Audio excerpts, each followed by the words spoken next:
All right, welcome back to our Faith and Revelation class. This is chapter 3, and so we're talking about faith, which is our response to God's revelation, and the fact that God reveals himself to us, which is what the word revelation means, which we'll get into a little bit. So today we're talking about how we can know God through what God reveals about God's self to us. Okay, so I think it's an interesting class, a good topic. We'll talk a little bit about science as well, how that relates to our faith, and so, which is always a big question, and we talk about, try and work that in as often as we can. Divine revelation is really a pretty simple word or phrase in the sense that divine, dealing with God, and then revelation, the fact that revelation is revealing. Okay, so God reveals God's self to us. So when we talk about divine revelation, again, we're talking about the things that God reveals to us about God's self, which as we're going to show is everything. Okay, so some of the things that God that we know that God reveals to us are able to be known through our intellect. And there's about 4 words that all kind of mean the same thing here today. Okay, reason is a word that you'll hear thrown around a lot. Reason is sort of intelligence, the ability to think, right? The ability to, in those ways. So you'll hear the words reason, intelligence, science, all those kind of words kind of mean the same thing. The ability to think with what's right in front of me, or to think through things in a process, in a way, essentially a scientific way, right? So some of the things that God reveals to us are able to be known through that way, through that thinking through it. We know it to be true. We can use our reason, our mind, our intellect to process it. Some of the truths that God reveals about God's self to us are not able to be understood or surpass our ability to think through it, to understand it at first glance. We're going to talk a lot about that here in a minute, okay? So, but what I want to do before we dive into that implication is just stop for a minute and think about the fact that God reveals himself to us entirely, right? God reveals everything that God is and gives himself to us, particularly through his son Jesus, which then, of course, Jesus is present to us in the bread and wine, under this appearance of bread and wine. So God gives God's self to us completely. He gives his body, which is everything that God is. God is completely poured out into this body of Jesus Christ. And so God reveals himself to us completely. And what I want you to think about that is we don't do that to anyone. We do not reveal ourselves completely, fully, and entirely to anyone. Right? Now, we start to come close to that only if we're in marriage. With this person that I'm married to, I seek to disclose the entirety of myself to this person. We give each other to ourselves bodily, right, as well. But there's this sense in which God can do that perfectly. God can give himself completely and fully and reveal himself to us completely and fully. And God does that in a way that, again, we don't even do that. So it's really an amazing thing, the fact that God in heaven reveals himself and says, this is exactly who I am, right? We're afraid to do that. And this is what I want us to understand. We're afraid to reveal ourselves to other people because we're afraid of what will they think about me. You know, will they see this person? Will they see me for who I really am? Or whatever it might be. So we're always really afraid to reveal ourselves. We reveal parts of ourselves to other people. But God says, no, I want to reveal the entirety of who I am to you. And he does that. And it's a beautiful thing. And that's what I want us to think about. I want us to be impressed by the beauty and the love behind this gesture of God of revealing everything that God is to us, right? Now, just because God's revealing himself to us, though, that it requires a response, right? And that's what we're going to talk about as well. The reason and intelligence that we have, okay, so we've been talking about that. So science and the ability to think through things gets us part of the way there to understanding and to realizing and processing the truths about God that God reveals to us. But our ability to think through things and process and do science experiments only allows us to confirm some of what God reveals about us, about himself to us, right?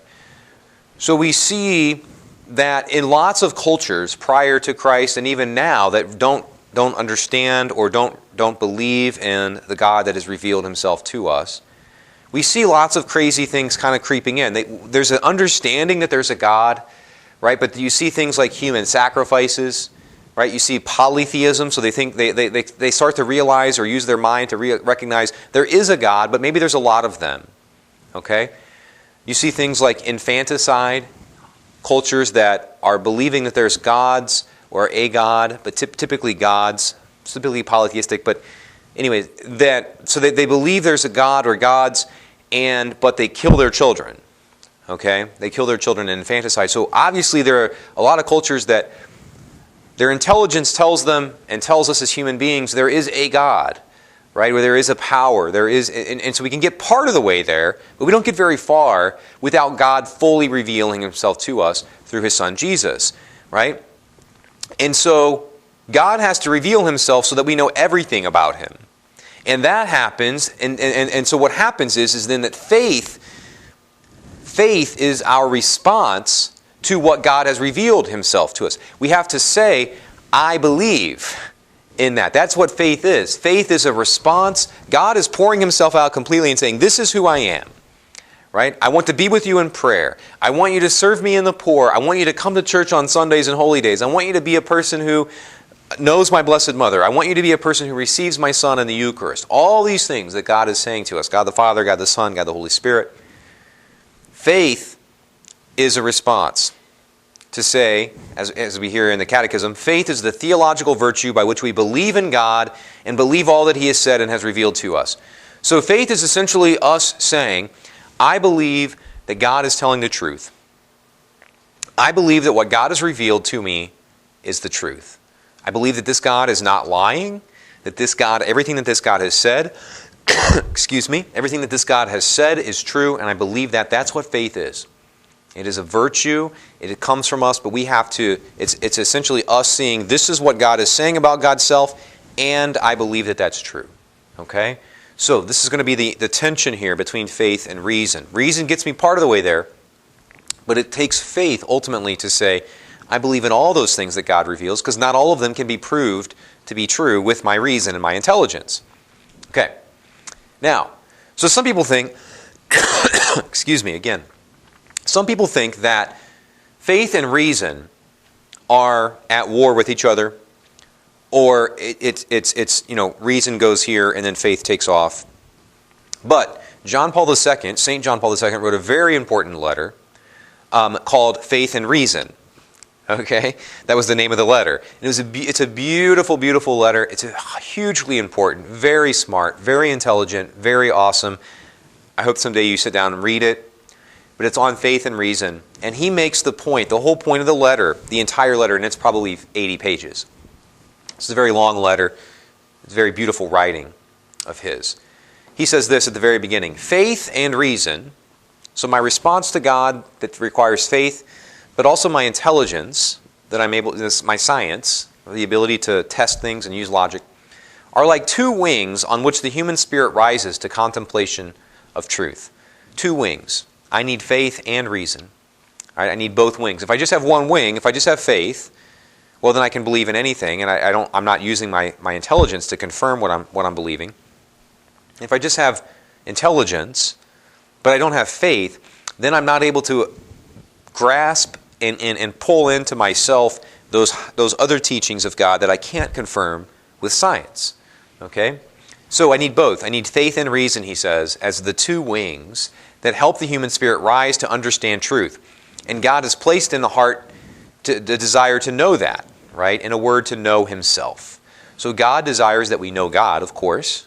God gives us our intelligence and faith, the gift of faith, for us to be able to rise up to understand and grasp this God that reveals Himself. They are not competing against each other. Faith and reason do not compete against each other. They are different, but they are not competing. It is not faith or science. Okay? Some people, again, think it is. Some people would say that it's, faith versus reason. It's even often portrayed as either science and intelligence, or you believe in some kind of fairy godmother that answers your prayers. Right? So you're either a really smart scientist that thinks through things, or you're this bumbling moron that just doesn't know what to think and so believes that there's some genie, fairy out there that answers prayers and whatever, okay? But again, we believe that faith and reason work together, and our church holds that to be very important, that we believe that. One way in which reason helps faith, where science helps my faith, of course, is those things that start to get me to help me understand and see that some of these things that this God is saying to me, I can confirm as true. Right? I can use my intelligence, I can use reason to start checking off these things that God is showing me. I can say, okay, using my intelligence and science and my ability to process things, I do understand that that is true, that is true, that is true, that is true, and it gets me going down the road. Right? So I can use one of the basic things is logic. Right? Logic is the way that we argue in court, or it's the way that we prove things, right? And so you can take a course, and I hope that you do, college or in high school, Logic 101, and you learn that there are processes and ways in which we can go about verifying things, but there are also arguments that people put forward that are very illogical, thus non-scientific, right? Logic is very much a science. It's a using words and so forth to prove things that are true, okay? But again, some people abandon that, right? So logic. A lot of our faith is based on logic. It's based on, okay, let's define our terms. What does it mean to be a human person? Let's define that, and then let's always be consistent with that, right? Some people, so often in our culture, we're not about defining terms. We just use emotions. Right? And what I feel today, well, I was talking about human beings yesterday, but now I mean something different today. The church is like, no, wait. We got a catechism. Let's define these terms. Because it's going to be super important and logical that we be consistent with these things. Right? That we always mean the same thing. And so let's define our terms before we get started. And let's make sure that when we're talking about things, we're using good argumentation. And I want to give you an example of this. There's a lot of people out there who think they're scientific, right? And they think they're logical, and they're using reason, but they're not. They're opposite. They don't have faith, right? So they'll say things like, "If a person stabs a pregnant mother in the abdomen, then it is a double homicide. But if the mother wants to abort the child, it isn't a human person. It is a clump of cells." That is completely illogical, right? That is not scientific. That is not reasonable. That is not logical. Right? It can't be a baby if a criminal walks by and stabs the mother in the womb. It can't be a baby then. It can't be a human person then. But then not be a human person if the mother simply decides that she wants to get rid of the child. Right? So you're saying that through the mother's thoughts, it either is or is not a human person. But then that means you're not using a definition of human person. Right? So logic is super important, and it helps us establish these things in our faith and build up a basic sort of understanding and a way of teaching and coming to know God, and again, checking those things off and saying, oh my gosh, God is telling the truth on that, and that. So let's say that, and I'm just making this up, but let's say that God reveals, as God reveals Himself to us, it's 100 things that God reveals to us. Our faith and our reason, we might be able to grasp, let's say, the first 8 or 9 things that God reveals to us. Right? So our logic, our reason, our scientific ability helps us come to understand some of those initial things that God reveals. How does faith help reason, though? How does faith help science? That's the big question, right? A lot of people think it doesn't. There's no way that the Catholic faith could have any help towards science, towards reason, towards intelligence. Okay? Now look, one thing that's not even on this screen that I want to say right up front. One of the ways in which our faith helps science and helps reason is giving us the belief that the world is reasonable, right? Is intelligible, is knowable, is studyable. That's why the vast majority of scientists who were working at and through the scientific revolution come out of a Catholic worldview. So one of the ways that faith helps reason is by showing the world that the world is reasonable, right? That's an awesome way to think about it, right? one of the gifts that faith gives to reason is the belief that the world is reasonable and thus worth studying through science. Okay? That's one really important thing. Another thing, I would say as well that faith helps the scientific mind in another really big way. There are a lot of truths that Jesus teaches that do not on the surface seem to make sense. This is super important. Okay? There are a lot of truths that Jesus teaches that do not on the surface seem to make sense. Jesus says, those who lose their life for my sake will find it. That doesn't seem to make sense. Blessed are those who are persecuted for my name. That does not seem to make sense. Blessed are you if you get beaten. That seems to be completely wrong. Whatever you do for one of these least of my brothers and sisters, you do it for me. Go out and serve the poor. You help God. Well, that doesn't seem to make sense, right? That would not. I want to help God. I don't want to help this poor person that's on the street that has nothing really to do with God. We might be tempted to say. So these teachings of Jesus, and you could go find another 200 phrases of Jesus that do not seem to make sense. Here's the thing.